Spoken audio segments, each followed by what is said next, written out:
Bueno, muy buenos días. Hoy vamos a hablar del grupo de automorfismos de un grafo. Entonces, el grupo de automorfismos de un grafo. Listo, entonces recordemos lo que habíamos discutido en la última clase, en el último video. Habíamos hablado de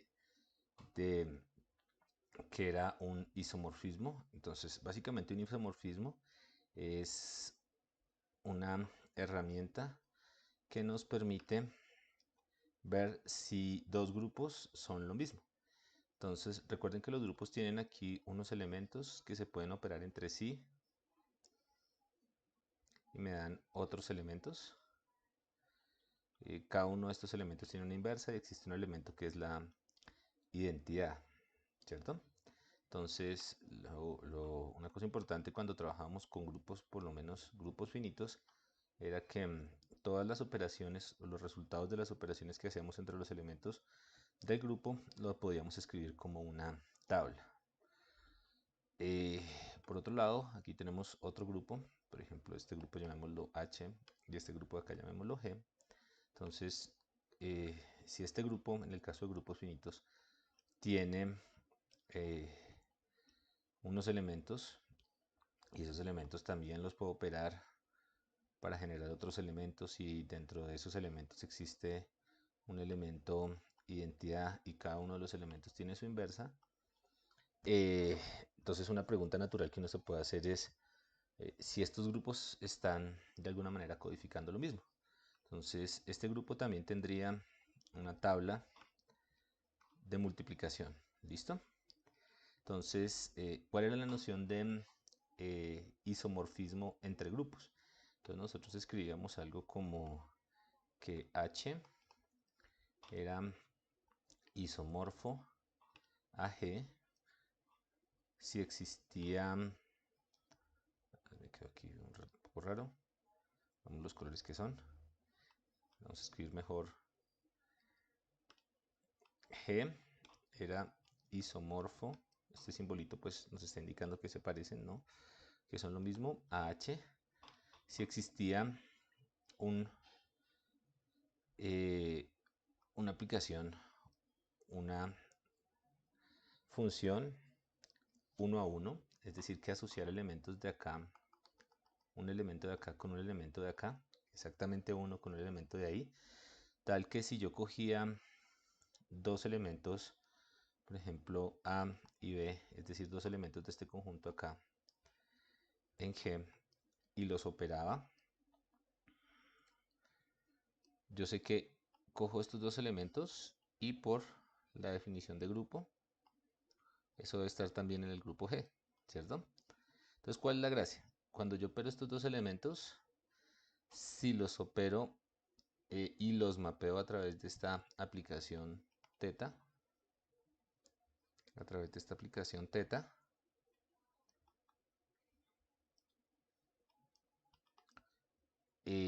la noción de, o si esta aplicación Theta, o si existe una aplicación Theta, tal que me permita irme a este grupo de acá, que es básicamente el A, y me permita irme desde el elemento B, por ejemplo acá, y los resultados de operar en este conjunto de acá son iguales a operar los mapeos de los dos elementos A y B en este conjunto de acá, si se tiene esa propiedad, entonces yo digo que existe un isomorfismo o que los grupos son isomórficos. Entonces, en otras palabras, si lo veo desde el punto de vista de la tabla, si yo tengo un par de elementos acá A y B y tengo un par de elementos acá C y D,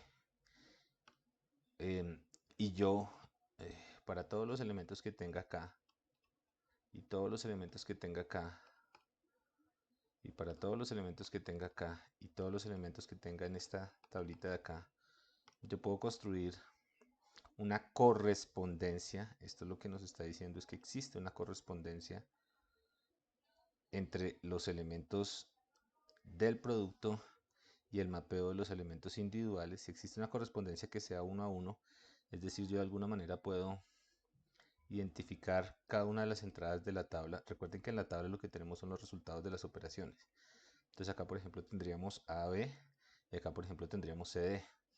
Si existe esa correspondencia, es decir, si yo puedo de alguna manera asociar cada uno de los elementos de acá a cada uno de los elementos de acá de una manera unívoca y se cumple esta propiedad, entonces el grupo es isomorfo. Entonces, o los dos grupos son isomorfos, perdón. Entonces, en otras palabras, lo que estamos diciendo es que los grupos son isomorfos si la estructura de las operaciones algebraicas que yo estoy haciendo entre los elementos se conserva. ¿Listo? Entonces, esa es la idea detrás de un isomorfismo. Un isomorfismo es una función que nos dice que la estructura de los dos objetos matemáticos que estamos operando es la misma.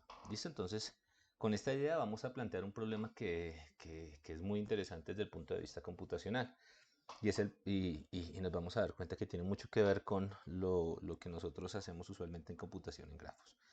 Entonces, realmente un isomorfismo es una forma de decir que la forma en la que yo opero los elementos de los dos grupos al final es la misma. ¿Por qué yo puedo decir que es la misma? Porque existe una correspondencia unívoca entre las dos tablas. Entonces yo podría cambiar acá los símbolos y aquí los símbolos y no me importa qué símbolos estoy usando, la tabla, que es lo que me importa para poder resumir la idea de grupo, en los dos lados es igual. ¿Listo? Entonces, esa era la idea que teníamos detrás de los isomorfismos y vamos a tratar de utilizarla para hacer una caracterización de los grafos, lo que usamos como grafos. Listo, entonces, para esto pues vamos a definir primero qué es un grafo. Entonces vamos a introducir aquí una definición de lo que es un grafo. Entonces vamos a decir que un grafo es un par, seguramente esto ustedes ya lo conocen, por ejemplo, gamma con unos vértices y unos aristas y unas aristas, donde los vértices, los vértices pues se denotan por este conjunto B, es un conjunto de vértices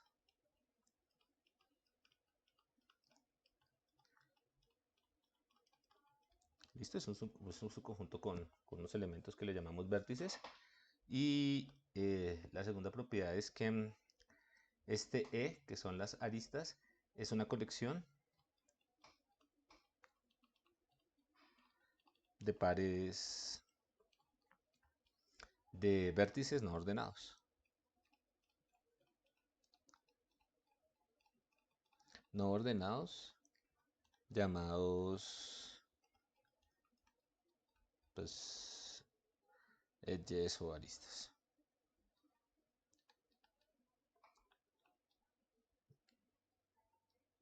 Llamadas aristas. Muy bien. Entonces la noción de grafo ustedes ya la conocen. Aquí estamos hablando de grafos que son grafos no dirigidos, ¿cierto? ¿Por qué? Porque tenemos un conjunto de vértices, pares de vértices, pero no consideramos el orden. Entonces, em, construyamos un ejemplito, simplemente para ilustrar. Esto, me imagino que ustedes ya lo conocen bien. Entonces, por ejemplo, seleccionemos un conjunto B con unos elementos A, B, C y D. ¿Listo? Entonces, el conjunto de aristas, pues es un conjunto con pares no ordenados. Entonces yo puedo poner acá, por ejemplo, A y B es un par no ordenado. A y D es otro par no ordenado. C y D es otro par no ordenado. Entonces, formalmente este grafo pues serían los vértices y los edges. ¿Listo? Esto es un grafo. ¿Por qué lo llamamos grafo? Porque lo podemos pintar. De hecho, lo que podemos hacer es una representación gráfica de ese grafo, un grafo de ese grafo, una gráfica de ese grafo, Entonces para eso lo que podemos hacer es utilizar unos puntos para denotar cada uno de los elementos en el conjunto. Listo, entonces este se podría ser el elemento A, este el elemento B, este el elemento C y este el elemento D. Y ustedes ya lo saben, este par lo podemos denotar con una rayita, ¿no? Que une los dos punticos. Entonces, por ejemplo, vamos a dar una rayita que nos quede bonita. Yo digo el elemento AB, listo, entonces yo puedo poner una rayita acá entre A y B. Digo AD, entonces yo puedo poner una rayita acá entre A y D.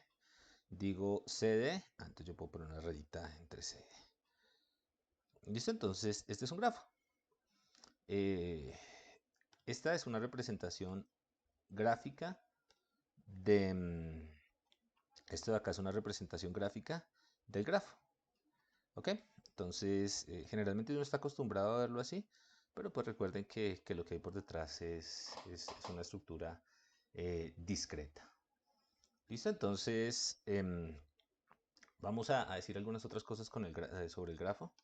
Entonces, si estas rayitas verdes de acá se llaman aristas, ¿no? Ya lo habíamos dicho. Estas rayitas verdes de acá se llaman las aristas. Y las aristas pues unen dos vértices, el vértice A y el vértice B. Entonces, estamos diciendo alguna otra cosa sobre el grafo. Si A y B es una arista,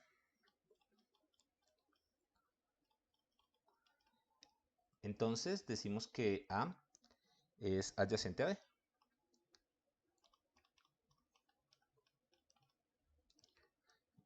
Que A es adyacente, simplemente que está al lado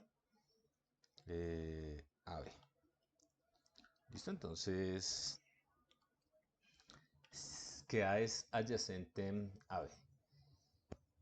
Entonces, en este caso, la relación dada por la adyacencia es simétrica.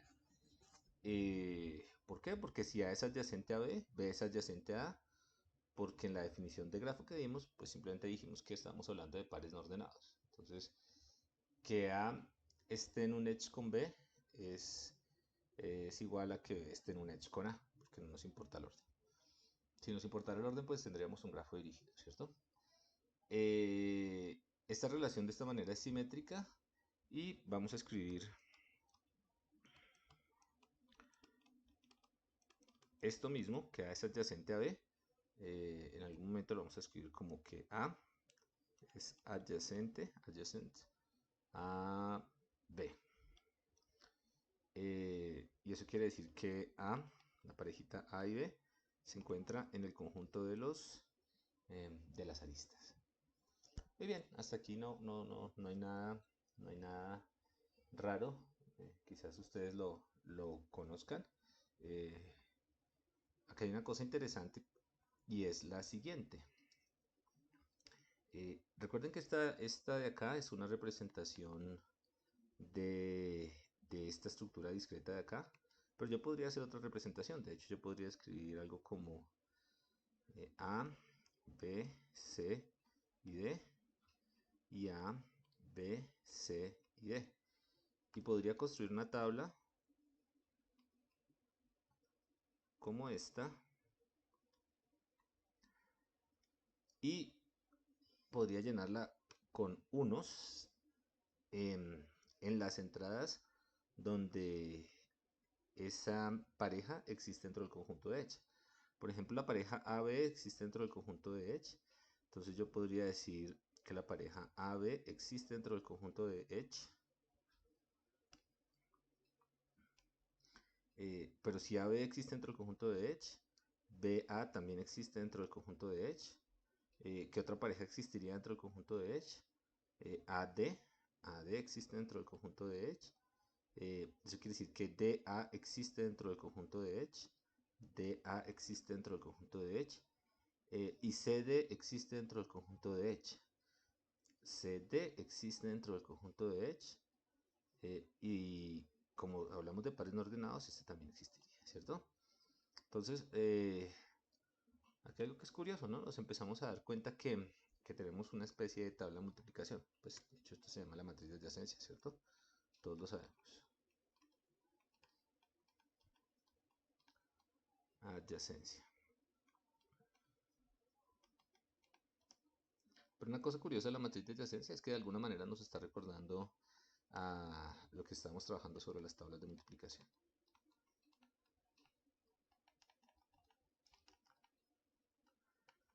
Ok, entonces, ¿qué tenemos acá?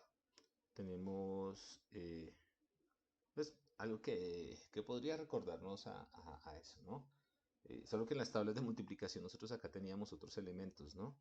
En cambio acá tenemos una noción del qué está conectado con qué. Pero podríamos encontrar una relación ahí. Listo. Entonces, vamos a hacer lo siguiente. Recuerden que esta noción de isomorfismo es una manera de tratar de ver si dos objetos son lo mismo. Entonces, uno podría preguntarse lo siguiente.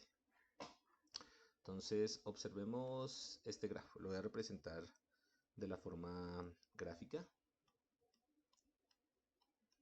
Entonces, recuerden que en este caso cada uno de los puntos va a corresponder a un edge. Por ejemplo, el edge A, B, C, D, E y F. Entonces, para que nos quede bonito, mejor así. O sea, decir que este está conectado con este con este con este. Conectemos este con este con este con este y este con este. Ese es un grafo, ¿cierto? De hecho, ¿qué tenemos en ese grafo? Si lo escribimos de una manera, digamos que más, en términos de conjuntos, pues tendríamos el conjunto de vértices serían pues todos los vértices que tenemos ahí, ¿cierto? Que sería A, B, C, D, E y F. A, B, C, D, E y F. Y el conjunto de las aristas, pues serían todos los pares que se incluyen ahí, ¿no? Entonces el par AB, el par AC, el par BC,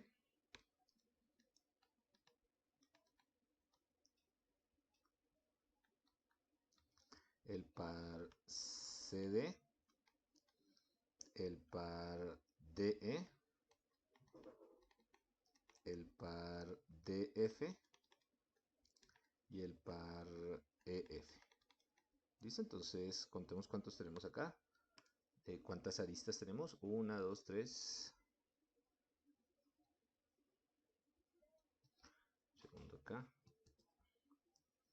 Tenemos 3, 6 y una 7. Aquí tenemos 1, 2, 3, 4, 5, 6, 7. Espero no haberme equivocado, pero creo que ahí están todas las aristas. Entonces este grafo sería estos vértices y estos edge. ¿Listo? Entonces yo puedo dibujar otro grafo. De hecho, yo podría hacer un grafo un poquitín distinto. Entonces yo podría hacer este grafo de acá. Déjenme pintarlo.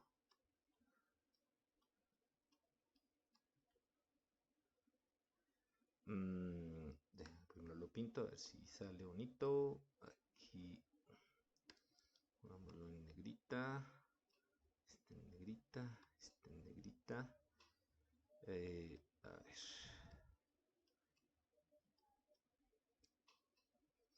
Y aquí ya pinté los edges. Venga, pinté las aristas. Pongámosle alguna anotación a las aristas. 1, 2, 3, 4, 5 y 6.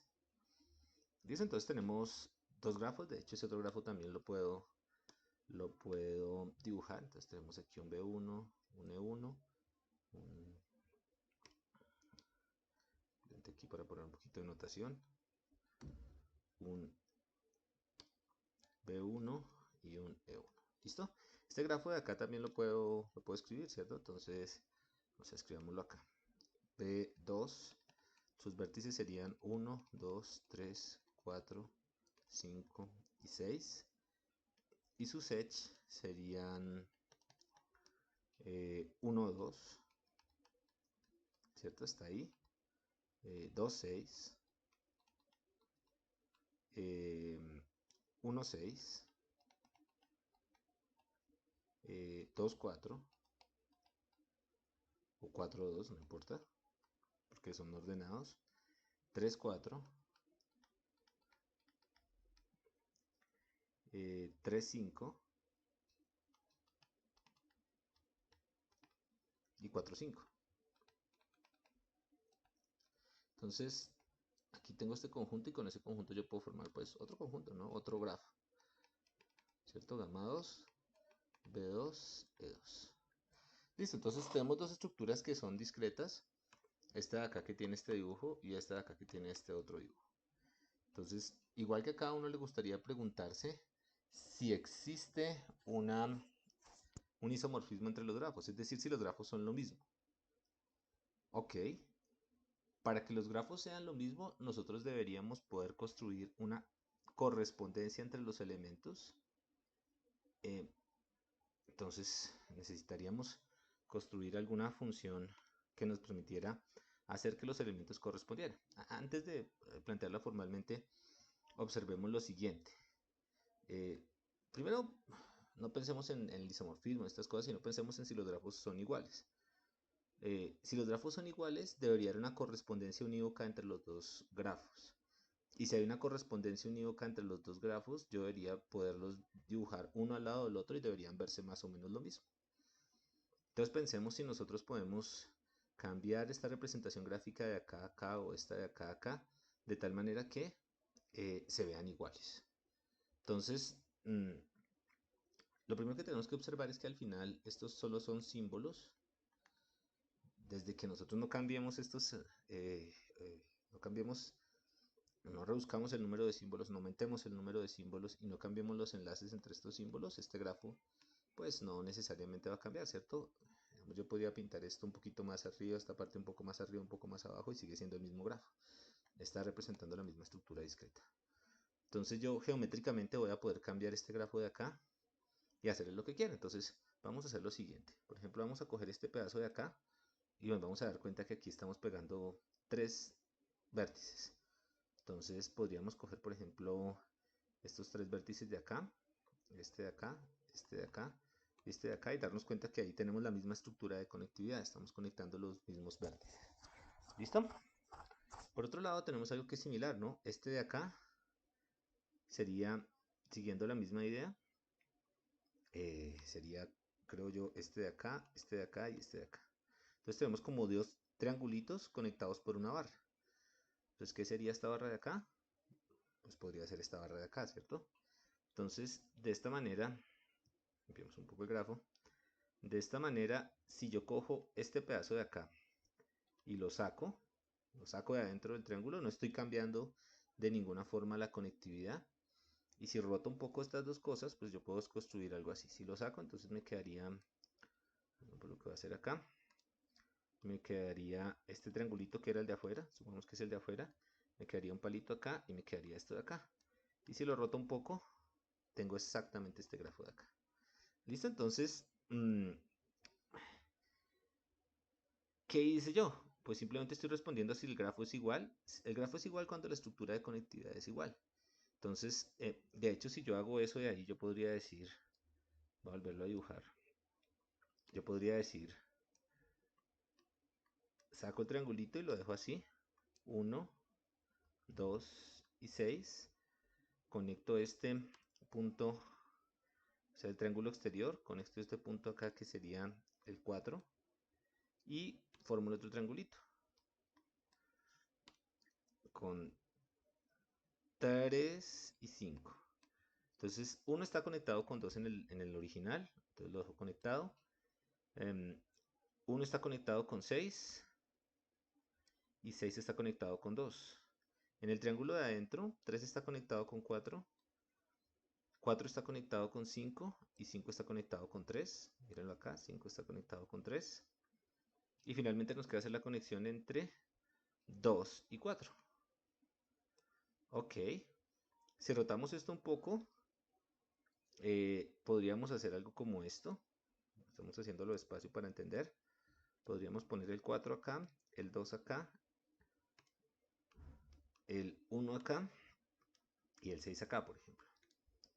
Entonces yo sé que aquí no rompí la conectividad de ninguna manera. Ok. Y pinté esto acá. Ajá. Entonces, si nos fijamos en este grafo y lo comparamos con el grafo de arriba, segundo acá, y lo comparamos con el grafo de arriba, me deja subir, acá. Este grafo de acá con este grafo de acá, pues vemos que son iguales. Y ya de entrada podemos hacer la correspondencia que necesitamos, ¿no? Nosotros necesitamos algo que nos haga corresponder los vértices y que de alguna manera la conectividad se mantenga. Entonces podríamos construir una función θ que coja, a ver qué vértices ligaríamos o que coja elementos de A, es decir, elementos del vértice, los vértices 1 y los mande a elementos de los vértices 2. Entonces podemos hacer una regla que asocie, ¿no? Entonces yo puedo coger, por ejemplo, hacer una reglita que diga, bueno, ¿qué sería θ de A? Θ de A sería, pues, lo que me coja esto de acá y me lo mande acá, naturalmente, ¿no? θ de A sería 1, θ de X en B1. B, ¿qué sería? B sería, pues, naturalmente lo asocio a 6. Ahí se ve el grafiquito. C lo asocio a 2. D lo asocio a 4. D lo puedo asociar a 4. E lo puedo asociar a 3. Y finalmente F lo puedo asociar a 5. ¿Listo? Entonces, cuando yo hago esta asociación, observamos lo siguiente. Yo sé que A y B son vecinos. Aquí A y B son vecinos. Cuando yo me voy a través de la función a este nuevo grafo de acá, es decir, hago θ de A me da 1 y θ de B me da 6. Y miro que en este nuevo grafo son vecinos. De hecho, pues no tengo que usar la función para ver que son la misma cosa, ¿no? Cuando yo voy a mapear, cuando yo utilice θ para mapear de este grafo de acá a este grafo de acá, pues la conectividad va a ser igual simplemente porque los dibujos son iguales, ¿no? Entonces, en este caso, esta función de acá, cuando hacemos esa correspondencia, que es una palabra importante acá, la correspondencia entre los nodos, el grafo no cambia. Es el mismo grafo. ¿Listo? Entonces yo puedo afirmar que yo tengo una forma de hacer corresponder los nodos de tal manera que los nodos vecinos en el grafo original siguen siendo nodos vecinos en el grafo de salida. Si existe esa correspondencia, entonces yo digo que los grafos son isomorfos, de la misma manera que podía afirmar que los grupos eran isomorfos. Los grafos son lo mismo. ¿Por qué son lo mismo? De nuevo, no nos importa los símbolos que usemos acá o los símbolos que usemos acá, siempre y cuando usemos esta correspondencia entre los elementos, la estructura de conectividad se va a mantener. Que si nos damos cuenta es lo interesante del grafo, ¿no? Lo interesante del grafo no necesariamente son los vértices, sino cómo yo los conecto entre ellos. Entonces, las conexiones se van a mantener. ¿Listo? Entonces, lo que vemos es que lo que acabamos de encontrar es que si nosotros encontramos esa correspondencia, podemos hablar de isomorfismo entre grafos. De hecho, podemos definir ese isomorfismo entre grafos, tal como definimos el isomorfismo entre grupos. Entonces, vamos a definirlo. Una definición acá. Dos grafos, que ya sabemos que es un grafo, gamma 1 con vértices B1 y E1, y el otro grafo, gamma 2 con vértices B2 y E2, son grafos isomorfos, son los mismos grafos, son grafos isomorfos o isomórficos, si lo importante de la definición. Recuerden que yo construyo definiciones para ponerle nombre a objetos o cuestiones interesantes en matemáticas. Si existe una correspondencia, existe una regla, una correspondencia como esta de acá, una correspondencia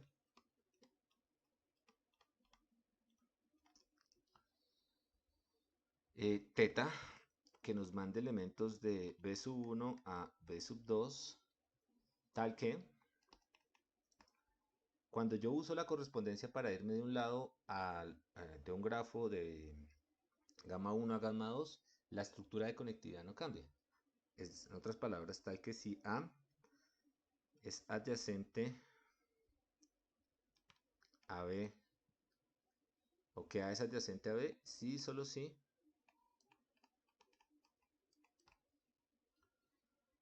teta de A es adyacente a teta de B.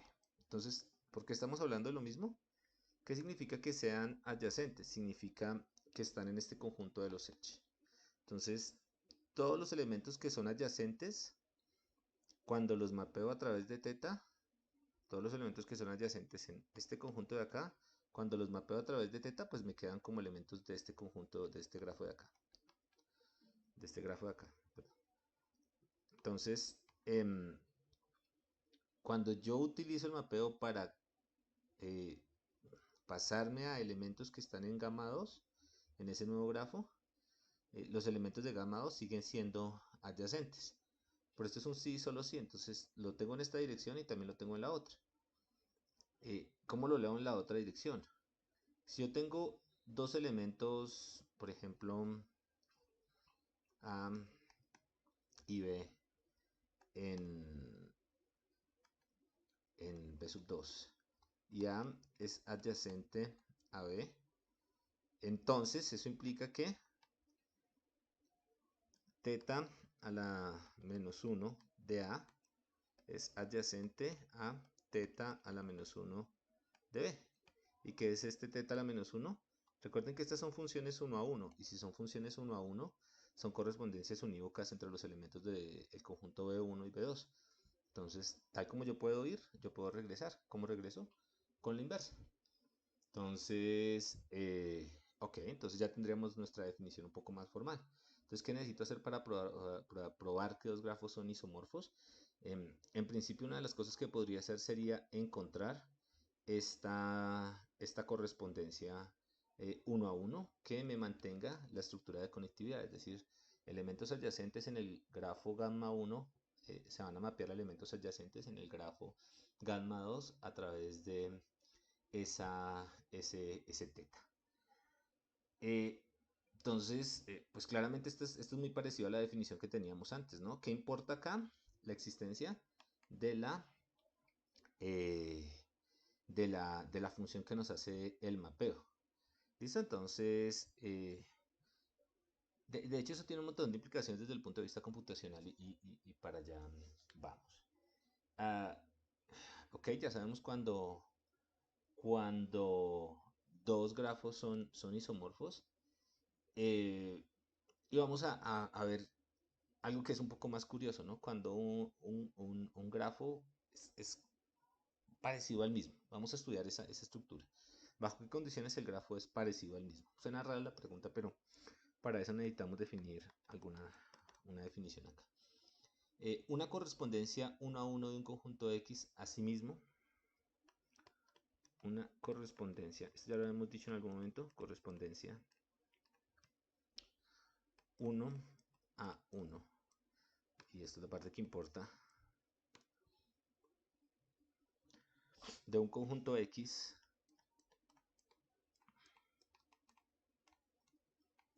a sí mismo es llamada una permutación en X. Listo, una permutación en X. Ok, listo. Entonces, por ejemplo, nosotros tenemos un conjunto. por ejemplo, tenemos un conjunto X con unos elementos 1, 2, 3 y 4. Esto ya lo hemos hecho. Entonces, yo puedo construir una permutación, por ejemplo, gamma.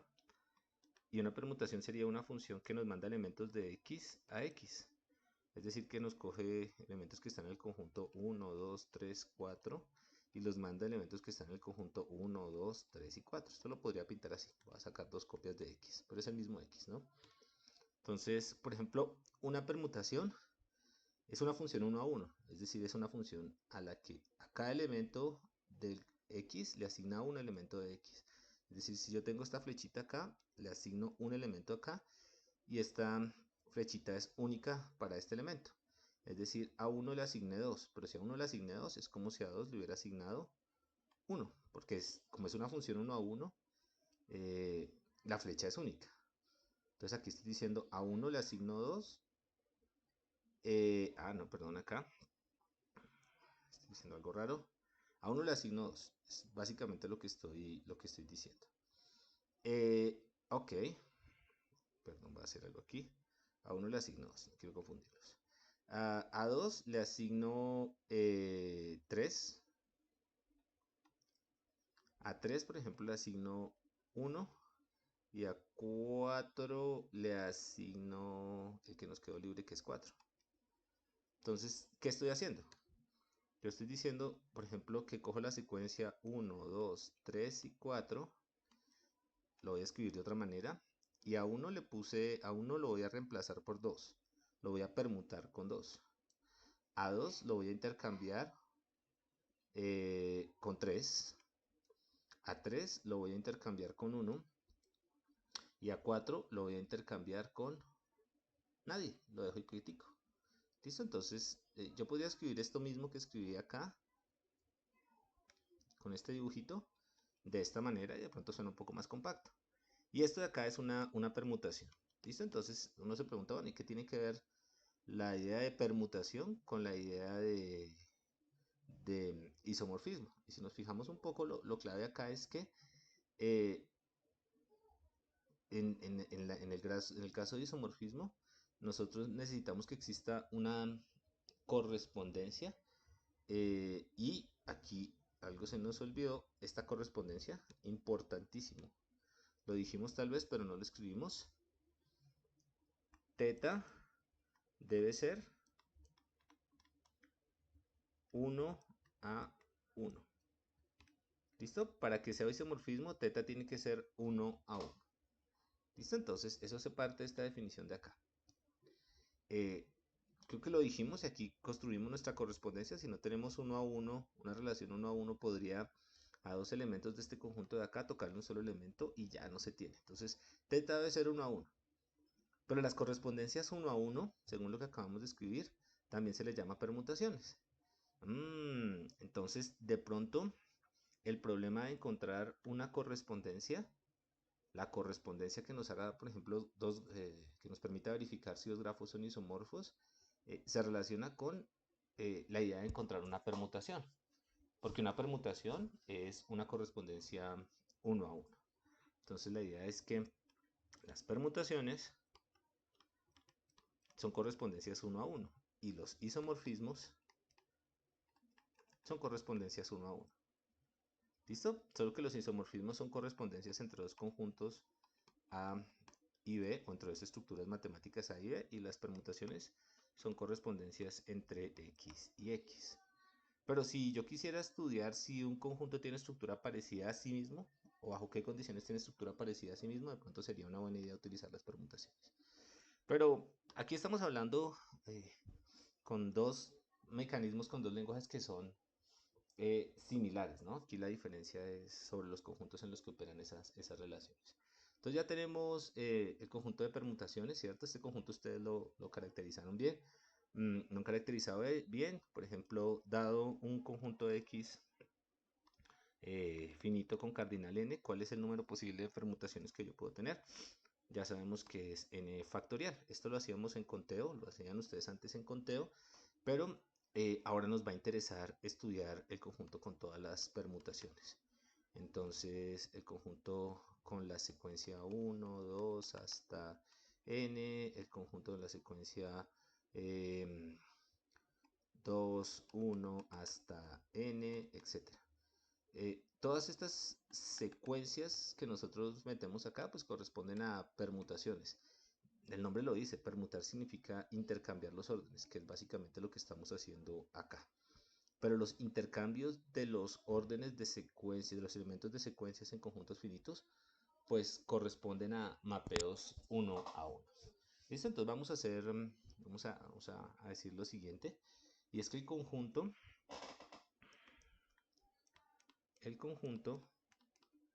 de todas las permutaciones,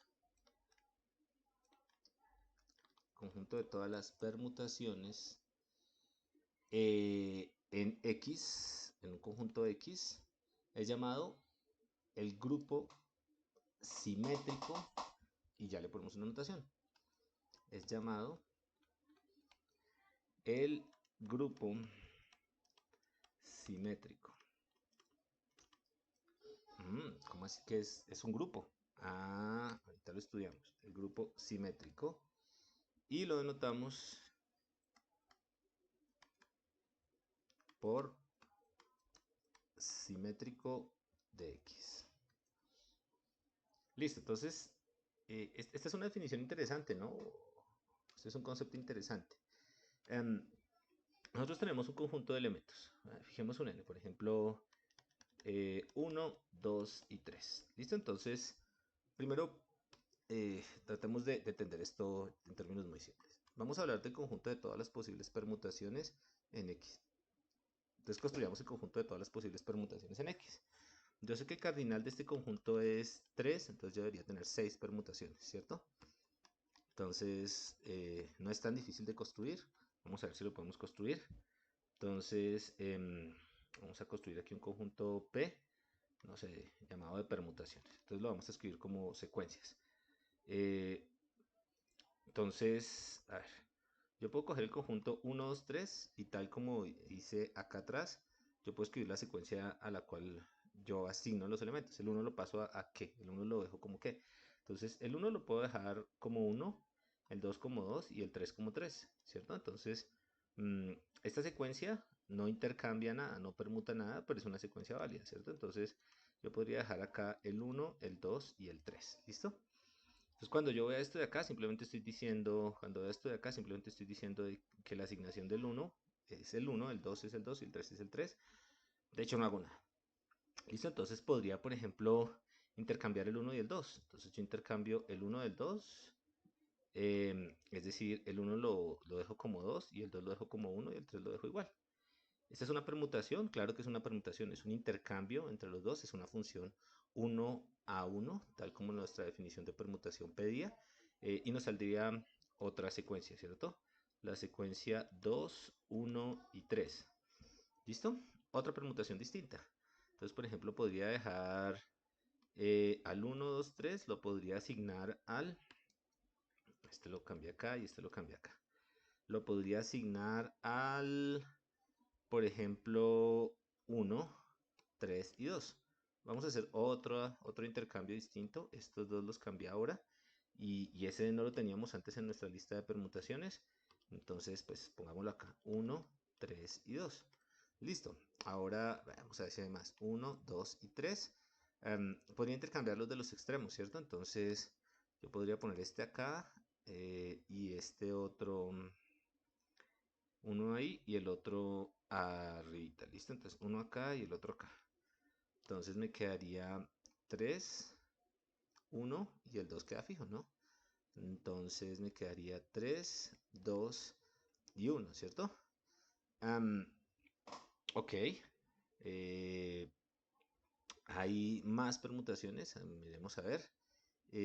1, 2 y 3. Bueno, yo podría dejar el 3 al principio eh, e intercambiar estos dos de acá. Entonces me quedaría 3, 1 y 2. 3, 1 y 2. Ok. Otra permutación, que fue lo que hice acá. Pasé el 3 acá el 2 acá, perdón, el 1 acá y el 2 acá, ¿cierto? Eh, y de esta de acá yo puedo construir otra permutación, ¿cierto? Creo que puedo dejar el 2 fijo, intercambiar el 3 y el 1. Entonces 1, 2, 3, dejo el 2 al principio, pongo el 3 acá y el 1 acá. Entonces me quedaría el 2 al principio, me quedaría aquí para completar el 2, el 1 y el 3. Listo. Entonces creo que no tengo más permutaciones. A ver, tengo 1, 2, 3, 4, 5, 6 permutaciones. Creo que esas son todas las permutaciones que puedo hacer. Bueno, entonces tengo 6 permutaciones.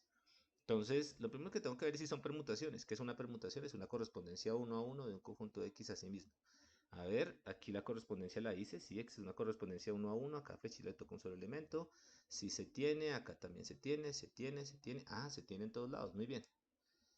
Entonces, eso está bien. Ahora, yo tengo este conjunto P que tiene todas las posibles permutaciones. Y yo acabo de hacer la siguiente afirmación y es que ese conjunto P es un grupo. Y de hecho se llama el grupo de las simetrías. Para que ese conjunto P sea un grupo yo tengo que definir una operación entre los elementos del grupo. Eso es lo mínimo que necesito, ¿cierto? Y la operación tiene que ser una operación binaria. Es decir, si yo cojo dos elementos de este conjunto de acá y los opero bajo esa operación, me tiene que dar otro elemento bajo esa operación. ¿Listo? Entonces, la operación que vamos a hacer es la composición de funciones. Entonces, recuerden que esto de acá, por ejemplo, esta de acá es una función. Entonces, llamémosla, no sé, permutación 1. Entonces, ¿qué hace permutación 1? Coge 1 y nos bota 2. Coge 2 y nos bota 1. Coge 3 y nos deja el 3 igual. ¿Listo? Entonces yo puedo coger eso y verlo como una función. Es lo mismo, lo acabo de escribir como una función. Y voy a coger otra permutación de acá. 1, 2, 3, por ejemplo, esta de acá. Esta podría ser otra permutación, P sub 3. Yo sé que eso es una función, entonces la puedo escribir en mi notación de función, ¿cierto? Entonces yo puedo decir, por ejemplo, P sub 1, P de 1 es 3, ¿cierto? Lo bota a 3. P de 3, P sub 3 de 2 es 2, lo deja igual. Y P sub 3 de 3 nos da un 1, ¿cierto? Entonces tendríamos acá otra permutación. Entonces mi afirmación es la siguiente. Eh, la operación que yo voy a usar para poder operar los elementos del conjunto P va a ser la composición. Entonces yo puedo hacer la composición de P sub 1 compuesto P sub 3. ¿Listo? Entonces, ¿qué sería P sub 1, P sub 3 de algún elemento acá? De 1, por ejemplo. P sub 1 compuesto P sub 3 de 1, pues la definición de la composición de funciones sería P sub 1 de P sub 3 de 1, ¿cierto? Pero ¿qué es P sub 3 de 1? Ah, P sub 3 de 1 es 3, entonces sería P sub 1 de 3 y P sub 1 de 3, ¿qué es? Acá, ¿no? No se me pierda. Esto es simplemente la definición de la composición, muy bien. Esta es la composición, muy bien, que es P sub 3 de 1 es 3. Ah, muy bien. P sub P de 3, P sub 1 de 3, ¿qué sería? Oh, me equivoqué acá, ¿no? Atentos. Me equivoqué. ¿Dónde me equivoqué? Que lo que tengo que evaluar adentro es ¿qué? P sub 3 de 1. P sub 3 de 1 es 1. Ajá. Entonces toca hacerlo espacio. Listo. ¿Y qué es P sub 1 de 1? P sub 1 de 1 es 2. ¿Listo? Entonces, bueno, entonces yo podría hacer P sub 1 sub 0 de 3. Entonces, aquí simplemente la operación en ese grupo, la operación en el grupo de simetrías de X, que básicamente es el grupo con las permutaciones, es la composición de funciones. ¿Listo? Entonces simplemente aquí estamos ilustrando eso. P sub 0 sub 1 de 2. Ah, bueno, entonces ¿qué sería eso? Sería P sub 1 de P sub 3 de 2. Ah, pero ¿qué es P sub 3 de 2? P sub 3 de 2 es 2, ¿cierto? Aquí dice 2. Entonces, eso sería P de 2. ¿Y qué es P de 2? Es 1. Y por otro lado, esto sería, o por último sería P sub 1, P sub 3 de 3, el último elemento de la composición, sería P sub 1 de P sub 3 de 3. Pero que es P sub 3 de 3 es 1. De P sub 3 de 3. Un segundo acá. Atentos acá. ¿Qué es P sub 3 de 1? No nos vaya a quedar mal. ¿Qué es P sub 3 de 1? P sub 3 de 1 es este de acá. Entonces yo tengo que reemplazar este argumento por 3. Atentos, por 3. ¿Listo? Y P sub 1 de 3 es 3. Vamos a encontrar una forma más rápida de hacerlo. Ahora sí. Y P sub 1 de P sub 3 de 3. P sub 3 de 3 es 1. Ok. Y P sub 1 de 1 es 2. Pero hay una regla que asigna 1 a 3, ¿cierto? Este es el resultado de la composición, ¿cierto? Pero si nos olvidamos de esto de acá adentro y simplemente vemos la función, simplemente vemos el resultado de la composición operado sobre cada uno de los elementos, nos está diciendo en últimas que 1 lo asigna a 3, que 2 lo asigna a 1 y que 3 lo asigna a 2. Es decir que P sub 1 operado con P sub 3 sería igual a una regla que coge 1, la asigna 3, 2 a 1 y 3 a 2. Entonces sería 3, 1, 2. Creo que es este de acá. Entonces si este es P sub 1, si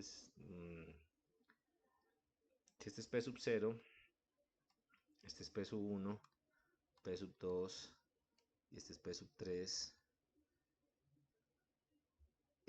Nos diría, este es P sub 4 y este es P sub 5, nos diría que operar P sub 1 con P sub 3 es igual a, vemos acá, operar P sub 1 con P sub 3 sería igual a 3, 2, 1. Un segundo acá. P sub 1 de 3 sería 3. Ok.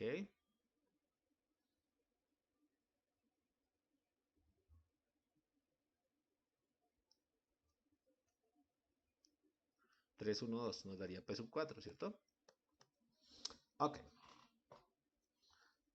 Listo. Entonces, esto es simplemente un ejemplito, ¿no? Que ilustra cómo las permutaciones compuestas con otras permutaciones nos dan otras permutaciones. De ninguna manera esta es una prueba de que eso se tiene, pero no tenemos que pensar mucho para saber que eso se tiene por lo siguiente. Entonces, yo tengo un conjunto de elementos, por ejemplo, el elemento 1 hasta el elemento n.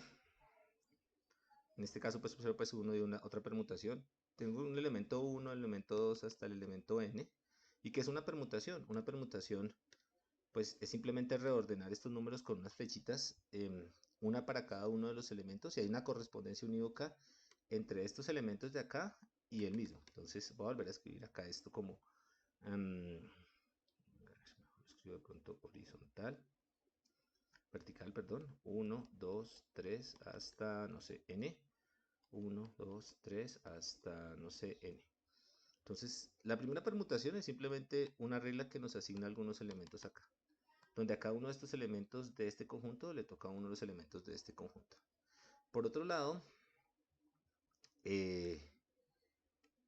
yo tengo otra permutación, por ejemplo, entre estos dos conjuntos, y esta es una regla que asigna a cada uno de los elementos de acá a acá, y a cada uno de los elementos de acá a acá, etc. Entonces yo tengo, por ejemplo, la permutación A y la permutación B.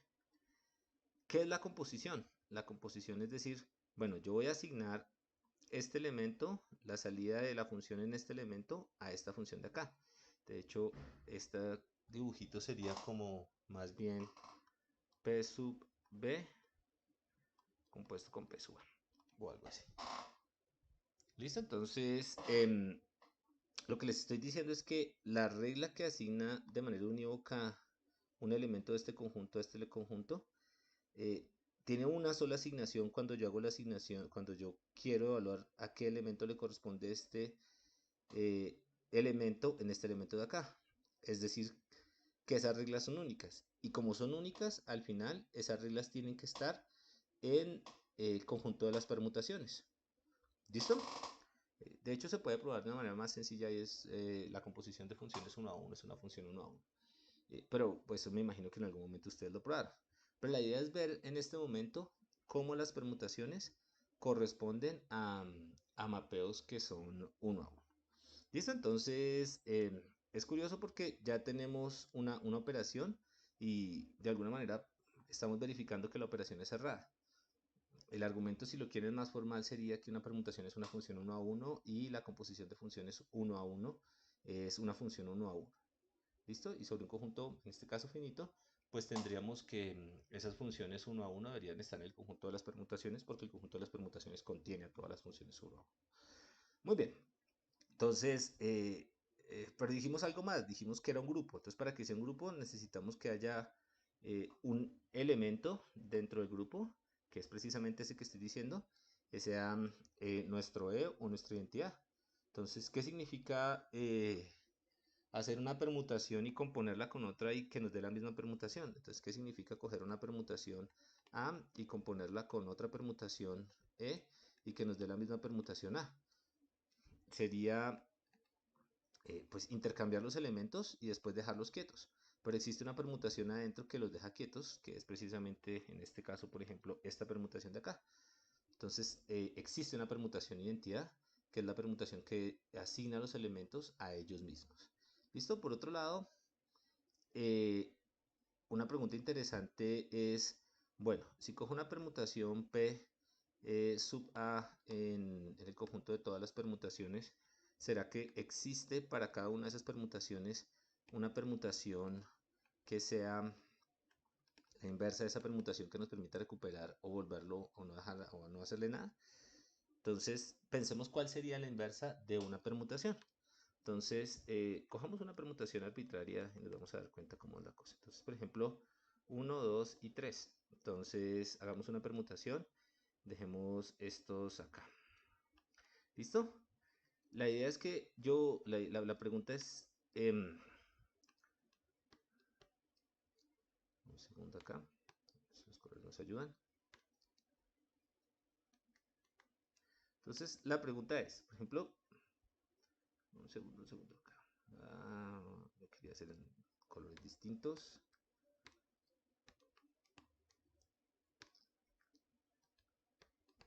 Ahora sí. Listo. Entonces, por ejemplo, yo intercambio estos dos. Yo digo, bueno, el 1, asignele el 2 al 2, pónganlo en la posición del 1 y al 3 déjelo igual. Eso es como escribir esta permutación. Al 1 lo asigna al 2 le asigno el 1 y al 3 le asigna el 3. Y al 2 le asigna el 3. ¿Listo? Entonces, listo. Entonces, listo, ya tengo esa permutación. Y la pregunta es cómo los vuelvo a dejar iguales. Yo necesito encontrar la permutación tal que me los vuelva a dejar iguales. ¿Ok? ¿Cuál sería la permutación que me los deja iguales? Si a uno lo mandé al 2 y al 2 lo mandé al 1 y al 3 lo dejé igual, ¿cómo los vuelvo a dejar iguales? Entonces, ¿cómo yo vuelvo otra vez a donde estaba? Pues vuelvo a hacer lo mismo, pero al revés, ¿no? Al 2 lo dejo en la posición 1, al 1 lo dejo en la posición 2 y al 3 lo dejo igualito, ¿cierto? Entonces, este pedacito que era el que los intercambiaba, para volverlos a dejar como estaban antes, los dejo igual. Entonces, lo que estamos diciendo en últimas es que si yo opero mediante la permutación esto de acá, vuelvo a hacer lo mismo. Si yo vuelvo a hacer exactamente lo mismo sobre el conjunto original, pues el conjunto me va a quedar igual. Venga, a ver si es cierto. Si cojo 1, 2 y 3, lo que dice el primero es que los intercambie. 1, 2 y 3. Me dice intercambie el 2 y el 1, y el 1 y el 2. ¿Listo? Ahora, Si yo vuelvo a hacer esto mismo, me intercambiaría de nuevo la posición del uno y el 2. Lo que está en la posición 2 me lo deja en la posición uno y lo que está en la posición uno me lo deja en la posición 2. ¿Listo? Entonces, acá, uno, 2 y 3. ¿Listo? Entonces, si yo vuelvo a hacer lo mismo, lo que yo hice acá fue permutar estos dos elementos. En este punto fue permutar estos dos elementos. Entonces me quedó la secuencia de la forma 2, 1 y 3. Si yo vuelvo a hacer lo mismo, vuelvo a intercambiar estos dos elementos, pues 1, 2 y 3. Me vuelve a salir la misma permutación. Entonces, esto es interesante porque en el grupo de permutaciones, la inversa de cada uno de los elementos es es el mismo elemento. ¿Listo? Entonces, sobre esto vamos a volver después. El grupo de permutaciones es bien importante. Pues es un grupo que es muy cercano a nosotros, ¿no? Entonces acá tenemos la inversa, perdón, la identidad y tenemos la inversa de cada uno de los elementos y de hecho pues no lo hemos probado, pero ustedes lo pueden verificar que la inversa del mismo se recupera. De hecho esto se puede probar con un argumento sencillo y es que eh, eh, en términos de funciones uno a uno, la inversa de la función uno a uno tiene alguna relación muy íntima con la misma función. ¿Listo? Entonces dejémoslo por ahí y seguimos la siguiente clase. Gracias.